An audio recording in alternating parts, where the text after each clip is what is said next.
The congressional physician saying today that the top Republican is all clear to return to work after yet another health episode where he froze for roughly 30 seconds while talking to reporters yesterday. You might have seen the video here. President Biden asked about it earlier today and said he spoke with the minority leader. He was his old self on the telephone.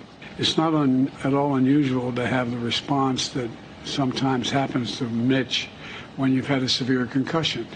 It's part of the recovery. And so I'm confident he's going to be back to his old self. All right, so as we begin, of course, everybody wants to see Mitch McConnell fine, healthy, prosperous, successful. You would look at that and say, oh, that's nice. The president of the United States coming to the defense of one of the leaders of the other party. You could also look at that and say, it's the 80-year-old president of the United States, in which 3/4 of the population says they don't want him to run for office, coming to the defense of the 81-year-old Senate minority leader. I do think there's a genuine friendship, though, that exists between Mitch McConnell and Joe Biden. That's definitely there. But absolutely, I mean, he has to wish him well and kind of defend him a little bit because he's also defending himself at the same time. Yeah, but he's a statesman, though, too. Yeah, absolutely. But it's genuinely a convenient moment to be a statesman. Of all the politicking we do on every single issue, that he chose this moment. And I agree. I know they have a good relationship. They obviously serve together both in the Senate. But when you look at that poll that has been driving many headlines this week and the issues he's having in his own Democrat Party ranks, to say, I'm good, I'm okay, I'm fit for another 4 years, and they're doubting that, this is a moment to say, you can't knock him and not me. Well, Blake, I'm more concerned about what the reality is. That is he sick? Is he recoverable? I mean, some reports have said these are mini strokes, you zone out and then you come back. Logical, but no doctor has said otherwise, and he's been cleared.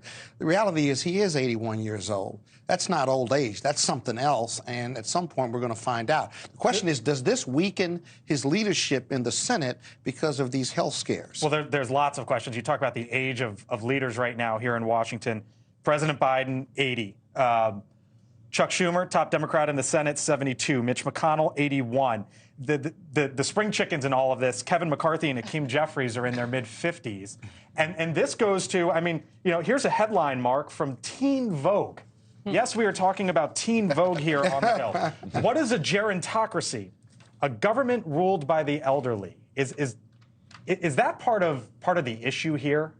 When you see the president coming to the defense of Mitch McConnell? Well, clearly the president is looking out for his own self-interest of saying, I'm not too old either, when he's making these comments. But they do have that long relationship. Look, I think there's a difference between him freezing in a news conference, or a couple of them now, and literally having to be told how to vote. You're supposed to vote aye. Vote aye. As we saw with Dianne Feinstein. Okay. We've seen the health issues with Senator John Fetterman. But at some point, I think we've got to ask the voters these questions. I mean, these are the people who voted for the oldest president in our nation's history.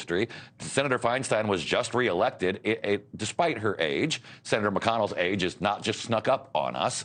So what are the voters thinking when they keep sending these statesmen to Capitol Hill? But what choices do they have? What choices is the Democratic Party and the Republican Party putting before the voters? They have to vote for someone, and unfortunately, these elder statespersons, right, are what's on the ballot, and that's the choice. I do remember Bill Clinton, though, running on a platform of it's time for a new generation back in the 90s, and he ushered in a new generation of leadership. Real quick, I do think there are two broader implications here. The first one is the age issue for whomever it is in the elected official world is not good for Biden because we're talking about it, and then it links it. Absolutely, and I think secondly is that there's this growing push for a new generation of leadership. We're starting to see it. I think that's part of Vivek Ramaswamy's appeal in the Republican Party. Is they're looking for this youthful energy in this next generation leadership. So we'll see how that plays out. All right.